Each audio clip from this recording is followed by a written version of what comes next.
see everyone today. Our Sabbath school lesson, this is the last Sabbath school lesson of the quarter. You see my book's kind of dilapidated. I guess I used it pretty hard. Plus I have cats and they get on everything.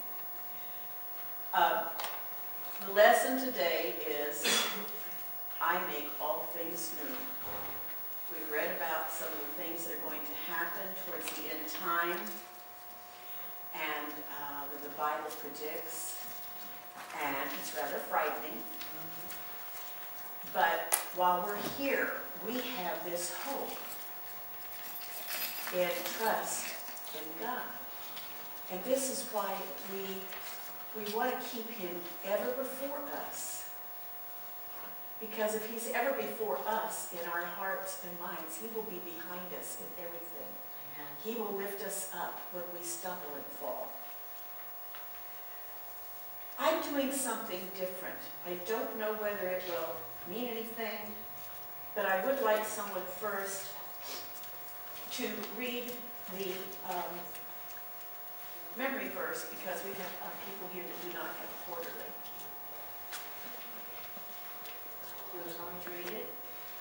Pardon? You say you want someone to read it? Yes, if you want to read it, that would be great. Then he who sat on the throne said, Behold, I make all things new. And he said to me, Write, for these words are true and faithful. Now, we've been studying about how we're called to come out of Babylon. This does not mean the Babylon from biblical days, but there are things in this world that are called Babylon because they personify everything that God is saying no to. They're saying no to God for everything he wants. So we're to come out of that. And another way of saying is the world.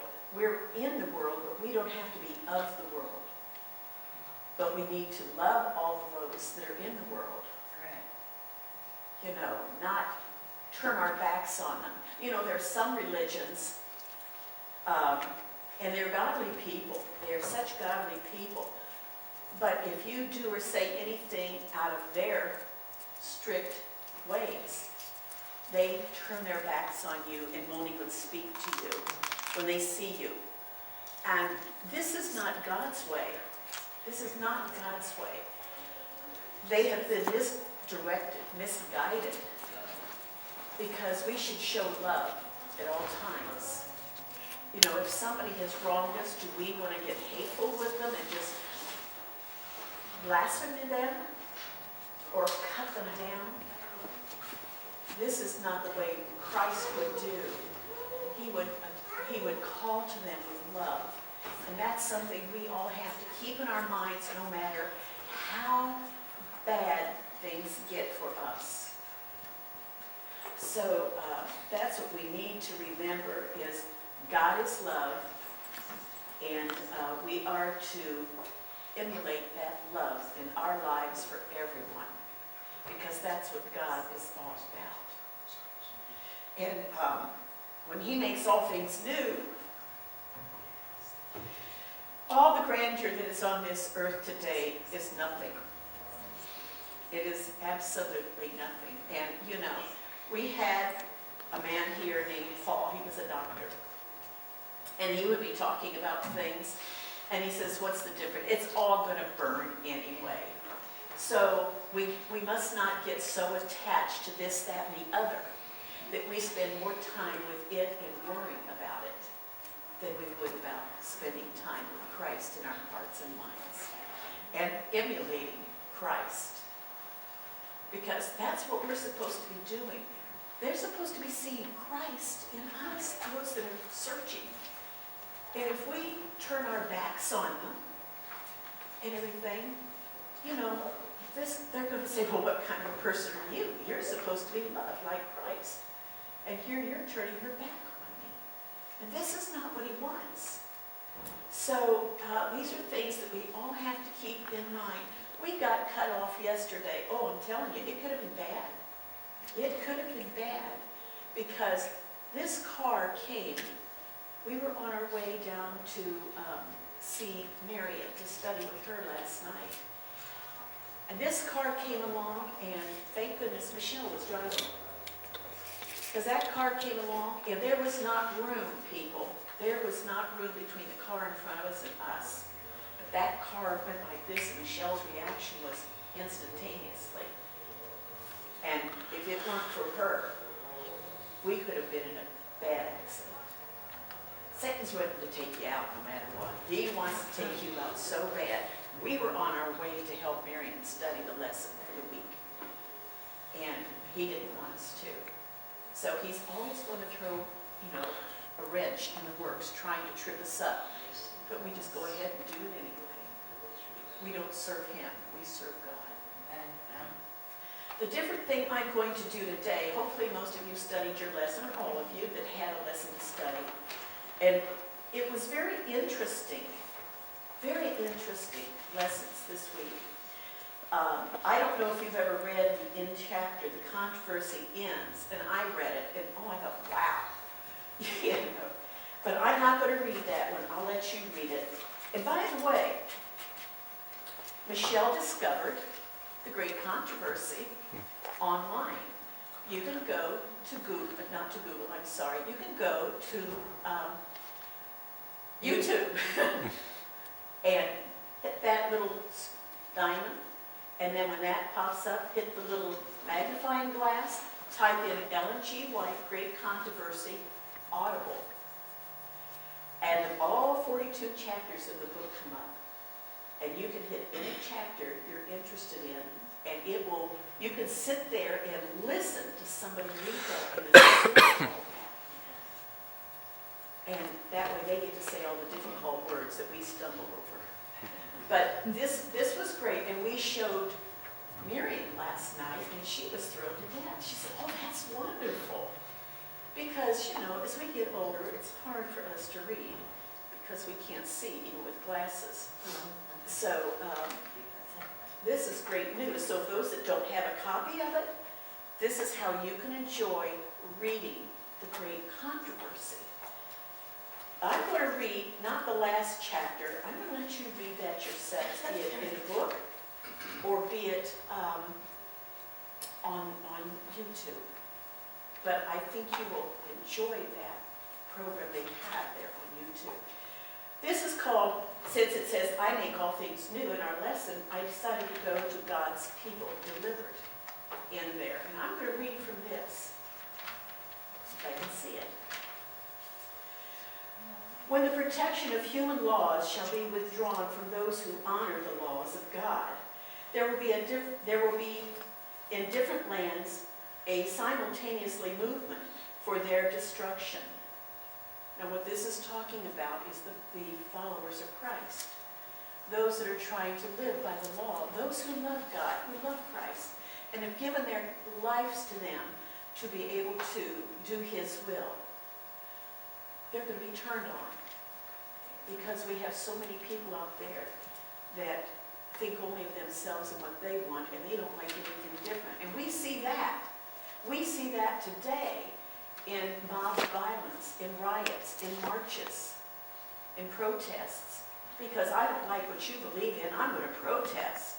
And that's what they're going to do, only they're going to come after the Christians in a much more horrific way. And we have to be ready for that. We can't be frightened by it to where we're scared to even be followers of God. So because we have to think of our Bible and the stories in the Bible and the apostles.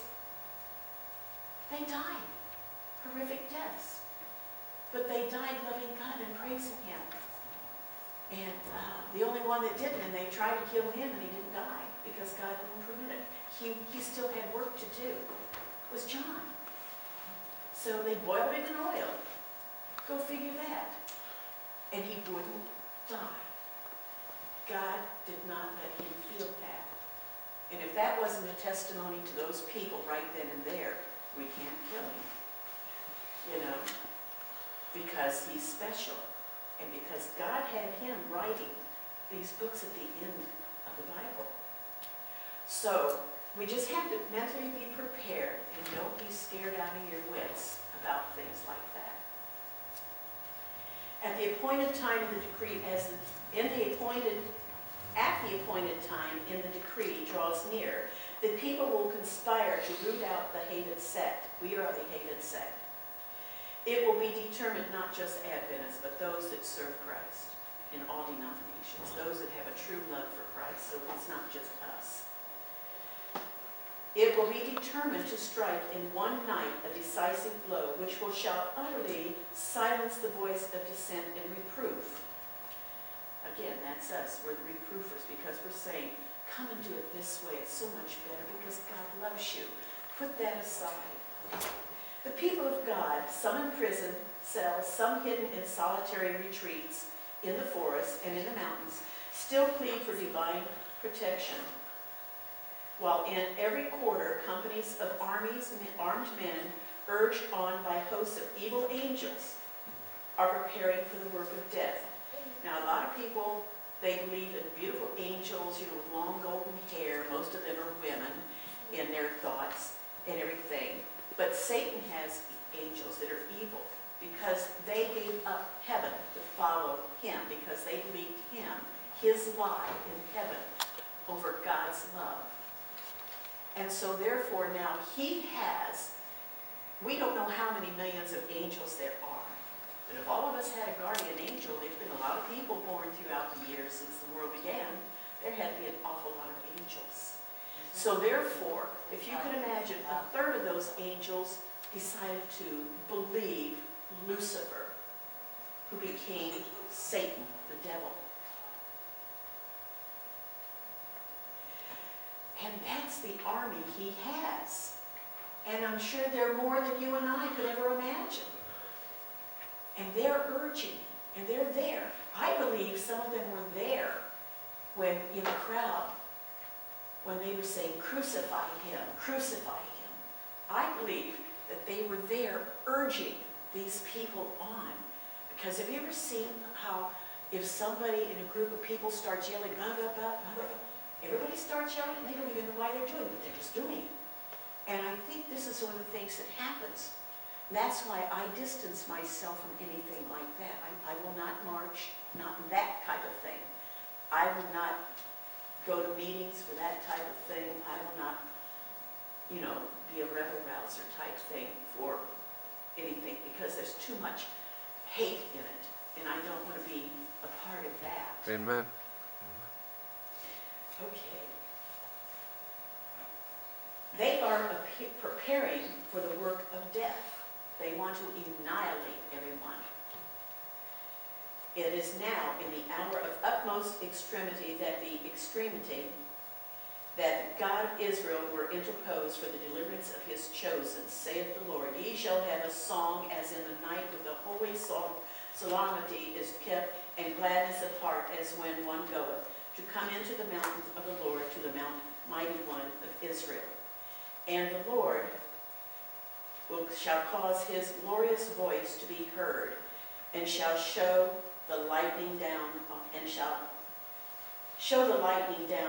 of his arm, with the indignation of his anger, and with the flame of a devouring fire, with scattering and tempest and hailstones. This is found in Isaiah 30, 29 and 30.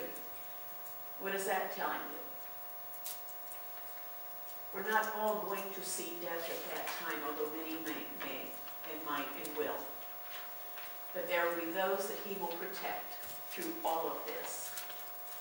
So, with the shouts of triumph, jeering, and oh dear, I wish that guy was reading this.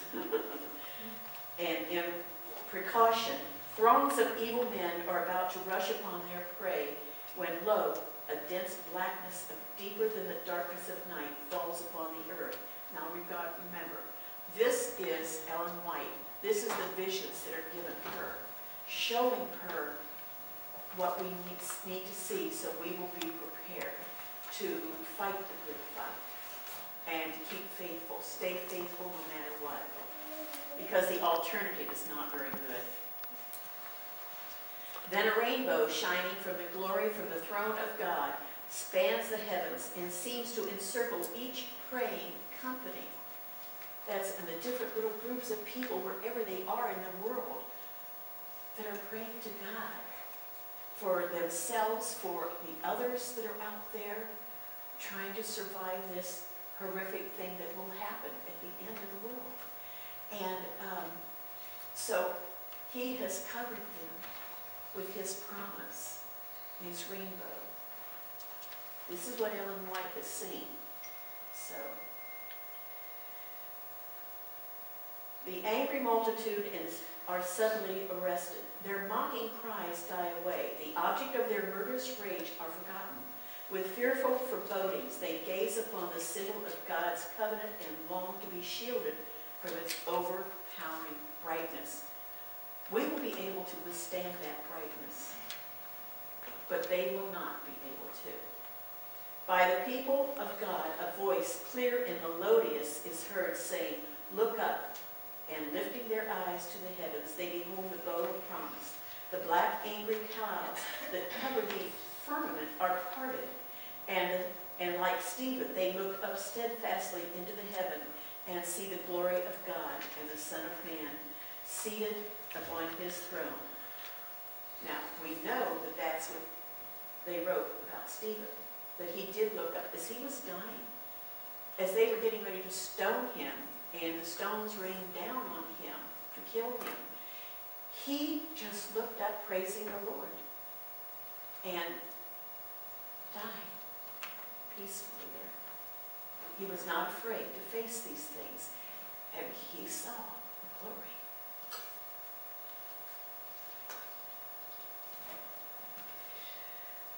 In his divine form, they discerned the marks of his humiliation, and from his lips they heard the request presented before his Father and the holy angels.